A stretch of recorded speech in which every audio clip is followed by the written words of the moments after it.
दोस्तों नमस्कार, विजय online academy पर आपका स्वागत है। साथियों, आज के इस वीडियो में हम बात करेंगे मध्य प्रदेश पटवारी परीक्षा की सुपर रणनीति के बारे में कि जो मध्य प्रदेश पटवारी की परीक्षा होने वाली है मार्च में, जिसमें लगभग 75-76 दिन बचे हैं। इन 75-76 दिनों में हम क्या रणनीति अपनाएं कि हमारी जो परीक्षा है वो बहुत आसानी से एक सटीक रणनीति के साथ हम इस परीक्षा में सफलता प्राप्त कर पाएँ। तो इसी के लिए हमने इस वीडियो को बनाने के बारे में सोचा और ये वीडियो हम आपके लिए लेकर आए हैं कि किस तरह से हम हमारी पढ़ाई करें कि हम इस परीक्षा में सफल हो पाएँ। तो देखिए, हम पॉइंट टू पॉइंट बात करेंगे कि किस प्रकार से आपको पूरी स्ट्रेटेजी अपनानी है। चलिए देखते हैं हम। तो देखिए, कुछ 5-6 पॉइंट मैं आपको पहले बता देता हूँ। सबसे बड़ा कन्फ्यूज़न है कि कौन सी बुक पढ़ें कि जिसमें से हमारा पूरा रिवीजन भी अच्छे से हो जाए और उससे रिलेटेड प्रश्न हमको परीक्षा में दिखाई दे, ताकि हम वहाँ पर जब परीक्षा हॉल में बैठें तो हमें लगे कि हाँ, यही इसी प्रकार के प्रश्न हमने सॉल्व किए थे और इसी तरह के प्रश्न यहाँ परीक्षा में हमको देखने को मिल रहे हैं। दूसरा है कि टाइम मैनेजमेंट किस प्रकार किया जाए। बहुत से लोग नौकरी भी करते हैं, बहुत से लोग ऐसे हैं जो केवल और केवल तैयारी कर रहे हैं। आज के इस वीडियो में हम केवल तैयारी करने वाले लोग हैं, उनके लिए सही जो रणनीति होनी चाहिए उसकी बात करेंगे, और जो लोग जॉब के साथ पढ़ रहे हैं उनके लिए फिर हम अलग से एक वीडियो बनाएंगे। इसके अलावा एक तीसरा पॉइंट है कि क्या केवल यूट्यूब के भरोसे पटवारी निकल जाएगा। बहुत से लोग ये सोचते हैं कि हम तो यूट्यूब की वीडियो देख लेंगे और फला कोर्स खरीद लेंगे और वहाँ से पढ़ लेंगे तो हमारा काम हो जाएगा, लेकिन ऐसा बिल्कुल नहीं है। ऐसी गलतफहमी में आपको बिल्कुल नहीं रहना है। अगला है कि गणित की प्रैक्टिस कैसे करें। बहुत से लोगों के साथ समस्या है कि गणित उनका बहुत कमज़ोर है, तो उस गणित को हम किस प्रकार से इन 75-76 जो दिन हमारे पास बचे इसमें इतना मजबूत कर लें कि हमारा जो पेपर है, जो पेपर में आने वाले सवाल हैं, हम उनको सॉल्व कर पाएँ। ऐसा नहीं है कि हमें गणित में कोई ज्ञानी बनना है, हमें गणित में ज्ञानी नहीं बनना, हमें गणित के केवल उन टॉपिक्स को अच्छे से तैयार कर लेने जो हमारी परीक्षा में पूछे जाने वाले हैं। अगला है कि बचे हुए 75 दिनों में सिलेबस किस प्रकार पूर्ण किया जाए। हाँ, ये भी एक बड़ा समस्या है कि पूरा सिलेबस इतना बड़ा है, 8 सब्जेक्ट हैं। इन 8 सब्जेक्ट को हम किस प्रकार से पढ़ें कि ये पूरे 75 दिन में कंप्लीट हो जाए और कंप्लीट होने के साथ साथ रिवीजन भी हो जाए। वरना क्या होगा, क्योंकि एक बार पढ़ने से कोई याद नहीं हो जाता या कोई चीज़ें एक बार पढ़ने से पूरी समझ में नहीं आती जब तक कि उसको हम रिवाइज ना करें। अब रिवीजन की रणनीति कैसे अपनाएं उसके बारे में भी हम आज के इस वीडियो में बात करने वाले हैं। तो आपसे निवेदन है कि आप इस वीडियो को बहुत ध्यान से देखिएगा और अपने हर उस दोस्त तक, अपने हर उस साथी तक, अपने हर उस मित्र तक आप इस वीडियो को पहुंचाइएगा जो पटवारी की तैयारी कर रहा है या ग्रुप 2 ग्रुप 4 की तैयारी कर रहा है। तो साथियों, अगर आप चैनल पर नए हैं, पहली बार वीडियो देख रहे हैं, तो हमें सब्सक्राइब कर लीजिए, क्योंकि हम अभी जो पटवारी की परीक्षा होने वाली है इसके लिए कुछ इम्पोर्टेंट प्रश्न और बहुत सारी स्ट्रेटेजी, बहुत सारी चीज़ें हम इस यूट्यूब चैनल पर करने वाले हैं। तो आप हमारे साथ जुड़ जाइएगा। चलिए, अब हम एक एक से बात करते हैं। पहले बात करते हैं कौन सी बुक पढ़ें। तो देखिए, मार्केट में बहुत सी बुक्स अवेलेबल है। जैसे आपने देखा होगा कि एक बुक अरिहंत की है और एक बुक आपके उपकार की है। उसके बाद में और भी देखिए, जो एक बुक आपको मार्केट में दिख रही है वो है अरिहंत की। ये बुक बहुत बढ़िया बुक है। इसमें भी क्या है कि सारा सिलेबस पूरा दिया हुआ है। उसके बाद में इसमें जो सिलेबस के साथ में मैंने ये बुक देखी भी है, इसके प्रश्न भी देखे हैं, इसमें प्रश्न भी बहुत अच्छे लेवल के दिए गए हैं। इसके बाद में एक और बुक है, ये देखो, उपकार की। ये भी बहुत अच्छी बुक्स है, इसमें भी आपकी बहुत अच्छी प्रैक्टिस हो जाएगी। इन बुक्स के बारे में मैं इसलिए बता रहा हूँ क्योंकि अगर आप अब अलग अलग इंडिविजुअल बुक खरीदते हैं तो इतना समय हमारे पास नहीं है कि हम इंडिविजुअल बुक को पढ़ लें और 8 विषय कंप्लीट कर लें। वरना हमारे पास विज्ञान पढ़ने के लिए लूसेंट है, आप वहाँ से भी पढ़ सकते हैं, लेकिन इन बुक्स में आपको मोर देन ऑफ सफिशिएंट दिया हुआ है, तो आप यहाँ से पढ़ सकते हैं। एक और बुक मार्केट में है ये, तो आप ये बुक भी एक खरीद सकते हैं। तो ये 3 बुक्स हैं, आप इनमें से कोई भी बुक्स प्रैक्टिस के लिए खरीद सकते हैं और ये प्रैक्टिस की बहुत शानदार बुक्स हैं, आपकी इनसे बहुत अच्छी प्रैक्टिस हो जाएगी। तो ये बुक्स हैं, आप इन बुक्स को खरीदते हैं। इसके अलावा अगर आप विज्ञान है तो विज्ञान के लिए लूसेंट पढ़ सकते हैं। उसमें बहुत कम, लगभग 30-40 पेज में पूरा विज्ञान ख़त्म कर दिया गया है उसमें। उसके बाद में आप सामान्य जो अपना मध्य प्रदेश है उसके लिए मध्य प्रदेश के किसी के पास हैंड रिटन नोट्स हो बहुत शॉर्ट में, तो आप वो भी ले सकते हैं, तो उनको भी आप पढ़ सकते हैं। चलिए, तो ये हो गई बुक्स की बात। इन 3 बुक्स में से आप कोई भी बुक खरीदें और उसकी प्रैक्टिस करें तो आपका काम हो जाएगा। चलिए अब आगे बढ़ते हैं। आगे बात करेंगे टाइम मैनेजमेंट किस प्रकार करें। सबसे बड़ी समस्या टाइम मैनेजमेंट कैसे करें। तो देखिए हमने टाइम को 3 पार्ट में बांटा है। 3 पार्ट, पहला पार्ट मॉर्निंग, दूसरा पार्ट इवनिंग और तीसरा पार्ट नाइट। मॉर्निंग में हम कौन कौन से सब्जेक्ट पढ़ें। तो देखिए मॉर्निंग में आप उन सब्जेक्ट्स को पढ़ें जो सब्जेक्ट्स आपको याद करने जैसे हैं, मतलब जो समझने जैसे हैं और याद करने जैसे हैं। नहीं तो आप सुबह से अगर मैथ्स लेके बैठ जाएंगे तो फिर पूरा दिन मैथ्स में आपका निकल जाएगा। और मैथ्स बड़ा सब्जेक्ट है कि उसको आप अगर सुबह से ही उसमें अपना दिमाग पूरा खपा देंगे तो दूसरी चीज़ें जो याद करने वाली वो आप नहीं कर पाएंगे। तो आप मॉर्निंग में सामान्य ज्ञान पढ़ सकते हैं, हिंदी पढ़ सकते हैं, अंग्रेजी पढ़ सकते हैं और मैनेजमेंट पढ़ सकते हैं। सामान्य ज्ञान आप अगर 1 घंटा भी पढ़ते हैं, सामान्य ज्ञान में आप हिस्ट्री, पॉलिटी, जियोग्राफी इसमें से कोई भी एक टॉपिक उठाएं, या सबसे ज़्यादा जो पूछे जाने की संभावना है मध्य प्रदेश। मैं तो कहूँगा आपसे कि सबसे ज़्यादा सामान्य ज्ञान में आप मध्य प्रदेश को पढ़ना। उसके बाद में हिंदी, इसको भी आप मॉर्निंग में पढ़ सकते हैं, अंग्रेजी पढ़ सकते हैं और मैनेजमेंट। ये 4 ऐसे विषय हैं जो आप सुबह 7 से 10 अगर 3 घंटे भी पढ़ते हैं तो आपके 30 दिन, ज़्यादा तो नहीं बता रहा मैं, 30 दिन में आप इनको पूरी तरह ख़त्म कर लेंगे। 30 से 31वां दिन भी आपको नहीं लगेगा। इनका सिलेबस इतना बड़ा नहीं है। आप 3 घंटे भी इन 4 सब्जेक्ट को डेली देते हैं तो आसानी से ये 30 दिन में समाप्त हो जाएंगे। अब इवनिंग आप शाम को 5-6 बजे, अगर आप दिन भर भी काम करते हैं, सब 11 बजे से भी जॉब पे जाते हैं, 4 बजे भी जॉब से आते हैं, तो आप 5 बजे से कंप्यूटर और विज्ञान 1-1 घंटे भी अगर पढ़ेंगे तो आराम से ये भी 30 दिन में ख़त्म हो जाएगा। इतना बड़ा सिलेबस कंप्यूटर का भी नहीं है और इतना बड़ा सिलेबस विज्ञान का भी नहीं। कंप्यूटर तो मैं आपको बताना चाहूँगा कि अगर आप दिल से पढ़ेंगे 1 घंटे तो हो सकता है कि ये आप 10 दिन में ख़त्म कर लें। इतना बड़ा सिलेबस कंप्यूटर का है और विज्ञान भी बहुत छोटा सिलेबस है। अब बात आती है मैथ्स और रीजनिंग की। तो भाई मैथ्स को आप नाइट में पढ़ें, 8 बजे से पढ़ें, 9 बजे से पढ़ें, खाना खाने के बाद पढ़ने बैठें, 9 बजे से बैठें तो 3 घंटे जो आपके हैं 9 से 12 बजे तक ही हम लोग सोते हैं। 3 घंटे आप मैथ्स रीजनिंग पढ़ें डेली। अगर आप मैथ्स रीजनिंग पढ़ेंगे तो आपको 15 दिन में बहुत ज़्यादा कॉन्फिडेंस आ जाएगा।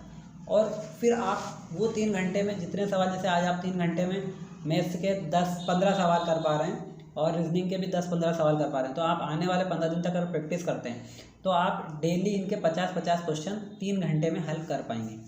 तो ये मैथ्स रीजनिंग की बात हो गई। तो इस तरह से आप अपना टाइम मैनेजमेंट भी कर सकते हैं। अब तीसरे पॉइंट की तरफ बढ़ते हैं। क्या केवल यूट्यूब के भरोसे पटवारी निकल जाएगा? हाँ, ये बहुत लोग यूट्यूब पर वीडियोस बनाते हैं, बहुत से टीचर्स बहुत अच्छा काम कर रहे हैं, बहुत बच्चों को उससे बहुत ज़्यादा फ़ायदा हो रहा है, लेकिन केवल यूट्यूब के भरोसे हमें नहीं रहना है। क्योंकि यूट्यूब पे क्या होगा कि यूट्यूब में वो लोग उनके हिसाब से पढ़ाते हैं और हमारा स्तर क्या है ये उस टीचर को नहीं मालूम, क्योंकि वो तो यूट्यूब पे पढ़ा रहा है, ऑनलाइन पढ़ा रहा है। आपका जो सामर्थ्य है, आपकी जो क्षमता है वो आप जानते हैं कि आप कितना कर सकते हैं। तो यूट्यूब पे बहुत वीडियो आते रहते हैं और ऐसा बिल्कुल ना करें कि आज ये वीडियो देख ली, कल वो वीडियो देख ली, परसों वो वीडियो देख ली।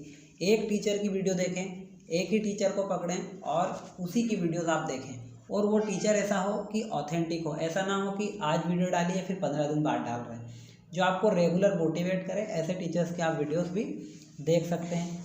उसके बाद में आप क्या कर सकते हैं, आप यूट्यूब वीडियोस उस समय देखें जब आप मतलब फ्री बैठे हैं, कुछ नहीं कर रहे हैं, आपका पढ़ने का मन नहीं हो रहा है, तो आप जो सब्जेक्ट आपने सुबह पढ़ा है उसी की वीडियोस आप देख लें, तो आपसे उससे आपका क्या होगा, रिवीजन भी हो जाएगा। तो इस तरह केवल हमको यूट्यूब के भरोसे नहीं रहना, हमें भी मेहनत करनी है और यूट्यूब का सहारा हम ले सकते हैं। यूट्यूब को हमको मतलब ऐसा समझना है कि हाँ इसमें से भी हमें देखना है, लेकिन केवल उसी के भरोसे बैठ जाए ऐसा नहीं करना है। हाँ, आप लास्ट में जब मैराथन क्लासेस चलेंगी, जब पेपर आ जाएगा, जब आपका सारा रिवीजन हो जाएगा, तो आप उन मैराथन क्लासों को देखकर चले जाइएगा। चलिए, तो ये तीसरी बात हो गई। अब आगे बढ़ते हैं, गणित की प्रैक्टिस कैसे करें, क्योंकि गणित ऐसा सब्जेक्ट है जिसमें बहुत ज़्यादा प्रैक्टिस की आवश्यकता होगी। तो प्रैक्टिस को आपको कैसे करना है, देखिए आप क्या करें, सबसे पहले तो ये डिसाइड करें कि कौन से टॉपिक आपको अच्छे से आते हैं। 2 पार्ट में बांट लें। जो टॉपिक आपको अच्छे से आते हैं उनके केवल आप क्वेश्चन सॉल्व करें। जो टॉपिक आपको अच्छे से आते हैं उनके आप क्या करें, केवल क्वेश्चन सॉल्व करें। और जो टॉपिक आपको नहीं आते हैं और जो पटवारी के सिलेबस में हैं उन टॉपिक्स के वीडियो देखें पहले यूट्यूब पे। कोई भी एक टीचर आप जानते हैं, बहुत से टीचर मैथ्स पढ़ाते हैं, कोई भी अच्छे टीचर की वीडियोस देखें, उसके कंसेप्ट को समझें, उसके बाद उसके केवल 10 से 10 सवाल, 10 या 12 सवाल आप करें। और ये जो बुक्स मैंने बताई, इन बुक्स के अंदर जो सवाल दिए गए, केवल उन्हीं सवालों की प्रैक्टिस आप कर लें। जो टॉपिक, ऐसा तो नहीं कि आपको गणित में कुछ नहीं आता होगा, कुछ ना कुछ तो आता होगा। तो आप क्या करें कि जो आपको आता है उसके तो आप सवालों को सॉल्व कर लें, और जो आपको नहीं आते हैं उनके आप वीडियोस देखें और उसके बाद में उसके सवालों को सॉल्व करें। तो इस तरह से आप गणित को भी सॉल्व कर सकते हैं। और गणित में सबसे मेन बात जो होती है वो होती है प्रैक्टिस। गणित में सबसे ज़्यादा प्रैक्टिस की आवश्यकता है। रीजनिंग में भी इवन प्रैक्टिस की आवश्यकता है। तो गणित और रीजनिंग के लिए आप ये इस तरह की अपनाएं कि पहले आप डिसाइड करें कि मेरे किस पार्ट में मैं अच्छा हूँ और किस पार्ट में मैं अच्छा नहीं हूँ। तो 2 पार्ट में आप डिवाइड कर ले पूरा सिलेबस, पार्ट बना लें ऐसे 2। एक में आपको जो आने अच्छे से आते हैं उनके आप क्वेश्चन सॉल्व करें, और जो नहीं आते हैं उनके पहले कंसेप्ट को समझें। क्योंकि बहुत बार क्या होता है कि सवाल कंसेप्ट से ही आ जाता है और हमको वो कंसेप्ट पता नहीं होता और हम सवाल परीक्षा में गलत कराते हैं। चाहे आपने कितनी भी प्रैक्टिस करी हो और आप अगर एक कंसेप्ट छोड़ के चले गए और वही कंसेप्ट अगर परीक्षा में आया तो आपसे सवाल नहीं बनेगा। तो इस तरह से आप मैथ्स की प्रैक्टिस करें, और मैथ्स में ज़्यादा से ज़्यादा कोशिश करें कि आप सवाल ज़्यादा से ज़्यादा कर पाएँ। तो जितने ज़्यादा आप सवाल मैथ्स के सॉल्व कर लेंगे उतना आपके लिए फ़ायदेमंद होने वाला है। तो इस तरह आप मैथ्स की प्रैक्टिस कर सकते हैं। चलिए अब हम हमारे अगले पॉइंट की तरफ बढ़ते हैं। अगला जो हमारा पॉइंट है वो है कि बचे हुए 75 दिनों में सिलेबस को किस प्रकार पूर्ण किया जाए। ये जो 75 दिन है ये बहुत महत्वपूर्ण है। सबसे पहले तो आप ये दिमाग में रखें कि ये 75 दिन हमारे लिए बहुत महत्वपूर्ण है।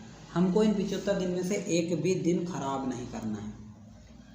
पहली बात, एक भी दिन हमको ख़राब नहीं करना है, क्योंकि हम इन 75 दिनों में जो पढ़ लेंगे, इन 75 दिनों में हम जो गेन कर लेंगे वही डिसाइड करेगा कि हमारा सिलेक्शन होगा कि नहीं होगा। इन 75 दिनों में अगर हमने नहीं पढ़ा तो फिर हम इस तरह की आशा भी नहीं कर सकते कि हमारा सिलेक्शन हो। तो पहली बात तो ये कि कोई भी जो इस वीडियो को देख रहा है अगर पटवारी की तैयारी कर रहा है तो अपना एक भी दिन खराब नहीं करेगा बिना कोई ऐसा कारण कि जो बहुत ज़रूरी हो। तो पहली बात, अगर आप जो मैंने मैनेजमेंट बताया टाइम का, हमने जो आपको टाइम का मैनेजमेंट बताया है उस टाइम के मैनेजमेंट के हिसाब से अगर आप चलते हैं तो आप निश्चित तौर पर 30 दिन में पूरा सिलेबस कंप्लीट कर लेंगे। केवल आपको 8 दिन आप इस पूरे को जो हमने बताया है इसको आप फॉलो कीजिएगा तो आपको एहसास हो जाएगा कि हाँ हमारा 30 दिन में सिलेबस पूरा हो रहा है। 30 दिन में आपका सिलेबस पूरा हो जाएगा और फिर जो बचे हुए 30 दिन रहेंगे आप वापस इस सिलेबस को क्या करें, वापस इसी रणनीति को क्या करेंगे, फॉलो करेंगे। तो आपका 2 बार रिवीजन हो जाएगा। उसके बाद भी आपके पास 15 दिन बचेंगे मेरे भाई। तो इन 15 दिन में आप क्या करना, इन 15 दिन में आप उन टॉपिक्स पे काम करना जो आपके कमज़ोर है, और अगर आप उन टॉपिक्स को भी अच्छा कर लेंगे तो निश्चित तौर पर आप इस परीक्षा में पास हो सकते हैं। लेकिन ध्यान रखना, हमने जो बताया है उसको आपको एज इट इज़ फॉलो करना है कि हमें सुबह ये 4 सब्जेक्ट पढ़ने हैं, शाम को इनका रिवीजन भी करना है, फिर हमको विज्ञान पढ़ना है, फिर कंप्यूटर पढ़ना है, फिर मैथ्स और रीजनिंग की हमको रात में प्रैक्टिस करनी है। इतना आप कर लिए ना, यकीन मानिए आपका सिलेक्शन कोई नहीं रोक सकता। और इस बार पदों की संख्या भी बहुत है, 6000 के लगभग पद हैं पटवारी के, बहुत होते हैं 6000 पद। तो आप निश्चित तौर पर पूरा विश्वास रख के पूरी मेहनत कीजिएगा तो आपका सिलेक्शन 100% हो जाएगा। तो ये पूरा वीडियो था। रिवीजन की रणनीति हमने बात कर ली है। रिवीजन की रणनीति क्या रखी जाए, 30 दिन तक आप इसी शेड्यूल को फॉलो करें और उसके बाद में फिर 30 दिन में वापस इसी को आप रिवाइज़ कर लें, और फिर जो आपके 15 दिन बचेंगे उसमें आप एक बार और मोटा माटी देख के चले जाएं। तो इस तरह से हम कर सकते हैं। तो ये पूरा वीडियो था। आशा है आपको ये वीडियो पूरा समझ में आया होगा, और अगर मेरे वीडियो से एक भी विद्यार्थी की सहायता हो जाती है तो मैं समझूंगा कि मेरे वीडियो बनाने का जो पर्पज़ था वो पूरा हो गया। आपको वीडियो कैसा लगा हमको कमेंट करके बताइएगा, और साथ में आप हमारे साथ जुड़ सकते हैं क्योंकि आने वाले समय में हम पटवारी के जो महत्वपूर्ण चीज़ें रहेंगी पटवारी के परीक्षा से रिलेटेड वो हम इस चैनल पर डिस्कस करेंगे। तो आप हमारे साथ जुड़ सकते हैं, और इतनी ही बात मुझे कहनी थी। चलिए तो अब हम मिलेंगे अगले वीडियो में किसी नई रणनीति के साथ। तब तक के लिए जय हिंद, जय भारत।